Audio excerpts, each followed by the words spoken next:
सरकार के कृषि मंत्री कमल पटेल एक दिन के दौरे पर इंदौर पहुंचे।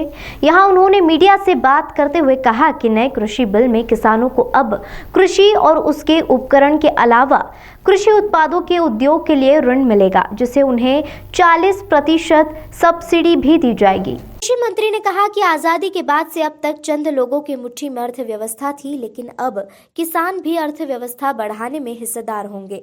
पूंजीपतियों के कृषि पर कब्जा होने का भ्रम किसानों के बीच फैलाया जा रहा है। इसके साथ ही उन्होंने कहा कि एपीडा का कार्यालय भोपाल में खोला गया है, कल उसका उद्घाटन सीएम करेंगे। देश में पहला क्षेत्रीय कार्यालय है। इसके माध्यम से किसानों के उत्पादों की ग्रेडिंग होगी ताकि फसल बेहतर दाम पर बिकेगी। कांग्रेस पर हमला बोलते हुए उन्होंने कहा कि कांग्रेस ने एक सिलेंडर का कनेक्शन गांव में नहीं दिया था, गांव तक पहुंचने के सड़क तक नहीं बनाई थी। अब जब मोदी सरकार किसानों के आत्मनिर्भर बनने का काम कर रही है तो इन्हें दिक्कत हो रही है। भारत के प्रधानमंत्री नरेंद्र मोदी जी ने आज़ादी के 73 साल बाद एक ऐसा निर्णय लिया है जिससे गांव के विकास के द्वार खुलेंगे, तकदीर और तस्वीर बदलेगी, दशा और दिशा बदलेगी। और महात्मा गांधी जी का सपना कि असली भारत गांव में बसता है, गांव के विकास से देश का विकास होगा। लेकिन जिन लोगों ने गांधी जी के नाम पर नकली गांधी बनकर 55 साल राज किया, उन्होंने पूरा नहीं किया। वो काम मोदी जी ने किया। और इसलिए अगर मैं ये कहूँ तो अतिशयोक्ति नहीं होगी कि भारत आज़ाद हुआ 15 अगस्त 1947 को, लेकिन गांव को आज़ादी मोदी जी ने दिलाई है। प्रधानमंत्री जी ने 24 अप्रैल 2020 को, जिस दिन पंचायत दिवस के दिन उन्होंने घोषणा की कि गांव का जो आबादी में बसता है गांव, उसका मालिकाना हक देंगे, स्वामित्व देंगे प्रधानमंत्री स्वामित्व योजना के तहत, ताकि गाँव की प्रॉपर्टी की भी अब वैल्यू होगी, प्लाट की, मकान की। उससे वो अब बैंक से ऋण ले सकेगा, कोर्ट में जमानत करा सकेगा, लिमिट ले सकेगा। और उसके कारण अब खेती के साथ साथ किसान व्यापार, व्यवसाय और उद्योग भी लगा सकेगा।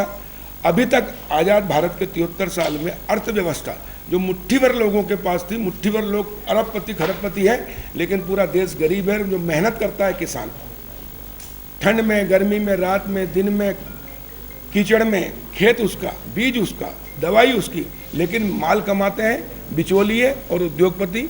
और इसलिए अब जो मेहनत करेगा वो कमाएगा, यानी किसान अब खेती भी करेगा, व्यापार व्यवसाय के साथ उद्योग भी लगाएगा। और जो भी शासन की योजनाओं का सब्सिडी है, अनुदान है, वो अभी तक किसान को 1 रुपया नहीं मिलता था उद्योग के मामले में, और इसलिए मिलेगा। अब मैं बताना चाहता हूँ आपको, मैं किसान हूँ पहले, बाद में मंत्री हूँ।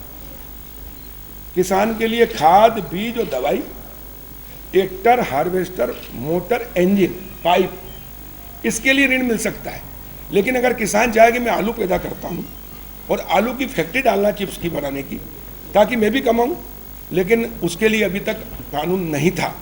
लेकिन पहले प्रधानमंत्री है नरेंद्र मोदी जी, जिन्होंने ये कानून बनाया गाँव के लिए कि अब किसान खेती के साथ वो अगर इंडस्ट्री डालेगा तो उसको 40% अनुदान जो उद्योगपतियों को मिलता है वो मिलेगा। 5 साल की उसको भी छूट रहेगी टैक्स के ऊपर। और वो अब 10 रुपये, 2 रुपये, 4 रुपये में आलू, प्याज, टमाटर नहीं बेचेगा, बल्कि हम देखिए आलू बेचते 10 रुपये किलो, और आलू की चिप्स हमारे लिए बच्चों के लिए खरीदते 500 रुपये किलो, 400 रुपये किलो। और इसलिए मुट्ठी भर उद्योगपति अरबपति खरबपति हो गए, लेकिन किसान घाटे की खेती करता था, आत्महत्या करता था, कर्ज में रहता था। अब खेती लाभकारी धंधा बने, किसान की आय 2022 तक 2 गुना हो। लेकिन ये जो स्वामित्व योजना लाए हैं उससे 2 गुना नहीं 10 गुना भी होगी किसान की आय। जो अभी तक मुट्ठी भर लोगों के पास अरबों खरबों, वो करोड़ों लोगों के पास होगा। अगर मैं एक शब्द में कहूँ कि आज़ादी के बाद तक अभी तक अर्थव्यवस्था का केंद्रीकरण था, मुट्ठी भर लोगों के पास पूरे देश का पैसा था। अब इसका विकेंद्रीकरण किया है मोदी जी ने। अब गांव-गांव के अंदर वेयर हाउस होंगे, कोल्ड स्टोरेज होंगे, फूड प्रोसेसिंग प्लांट होंगे, और उस पर जो अनुदान मिलता है 40% उद्योग पर, 50% कोल्ड स्टोरेज पर, 33% महिलाओं को वेयर हाउस पर, 25% पुरुष को वेयर हाउस पर, वो अभी तक किसानों को नहीं मिला, अब किसानों को मिलेंगे। इसलिए अब गांव-गांव के अंदर वेयर हाउस होंगे, कोल्ड स्टोरेज होंगे, फूड प्रोसेसिंग प्लांट होंगे। उसके लिए मोदी जी ने 1 लाख करोड़ का पैकेज दिया है कृषि आधारभूत ढांचे को बढ़ाने के लिए, और वो सिर्फ और सिर्फ किसानों को मिलेगा। अभी जो कह रहे हैं ना उद्योगपतियों के हाथ में दे दिया, बिल्कुल गलत है, गुमराह कर रहे हैं। इसमें एक भी उद्योगपति को 1 रुपया नहीं मिलेगा। ये 1 लाख करोड़, जिसमें 3% नाबार्ड से ब्याज की छूट रहेगी, अनुदान रहेगा, वो सारा किसानों को मिलेगा, और इसलिए किसानों के समूह बना रहे हैं हम। मध्य प्रदेश में पूरे देश के अंदर 10,000 एफपीओ बनेंगे, कृषि उत्पादक समूह। मध्य प्रदेश में भी हम 313 ब्लॉक हैं, अभी इसी वर्ष 626 एफपीओ बनाने का हमने निर्णय लिया है, यानी हर ब्लॉक में 2, एक समूह के अंदर एक ब्लॉक में या एक समूह में 300 किसान रहेंगे मिनिमम, मैक्सिमम कितने भी हो सकते हैं। और फिर वो किसान तय करेंगे कि हमको 5,000 हेक्टेयर में टमाटर लगाना, 5,000 हेक्टेयर में मिर्ची लगाना, 5,000 हेक्टेयर में, और उसके बाद वो ग्रेडिंग करेंगे अपने खेतों पे, और ग्रेडिंग करके खुद निर्यात करेंगे एक्सपोर्टर को, या खुद निर्यात कर सकते हैं, और जो बिचौलिए कमाते थे वो किसान कमाएंगे। एक उदाहरण और दे रहा हूँ, अभी इस बार लॉकडाउन चला, मेरे हरदा में टमाटर बहुत होता है, मिर्ची बहुत होती है।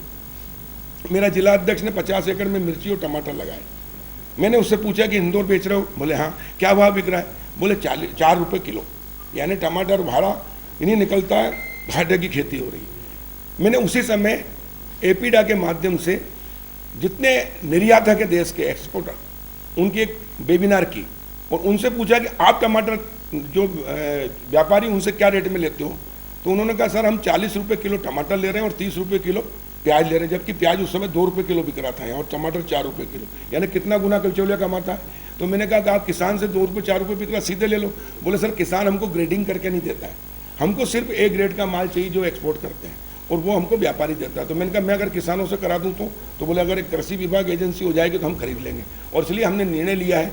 मैंने उसी समय केंद्रीय वाणिज्य मंत्री पीयूष गोयल जी से चर्चा करके एक पत्र लिखा, फ़ोन पे बात की कि मध्य प्रदेश में एपीडा का कार्यालय खोला जाए।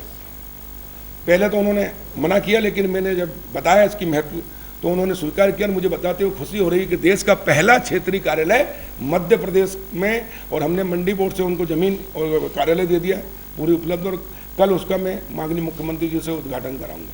यानी पहला कार्यालय हो रहा है मध्य प्रदेश भोपाल में मंडी बोर्ड में एपीडा का। एपीडा जो है वो जो भी प्रसंस्कृत किसानों की उपज है उसको निर्यात करने के लिए एक एजेंसी है, और इसलिए मध्य प्रदेश में अब किसान घाटे की खेती नहीं करेगा।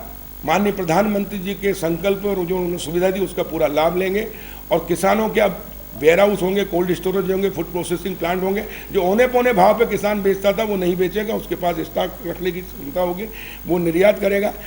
जैसे किसान आता है 4 रुपये किलो में उसने किया, व्यापारी क्या करता है उसकी ग्रेडिंग करता है। ए ग्रेड का माल वो 40 रुपये किलो बेचता है 4 में खरीद के, बी ग्रेड का माल 30 रुपये में बेचता, सी ग्रेड का माल 20 में, और डी ग्रेड का माल 10 में, यानी वो 400 में खरीद के और 2800 रुपये एक दिन में कमा लेता है।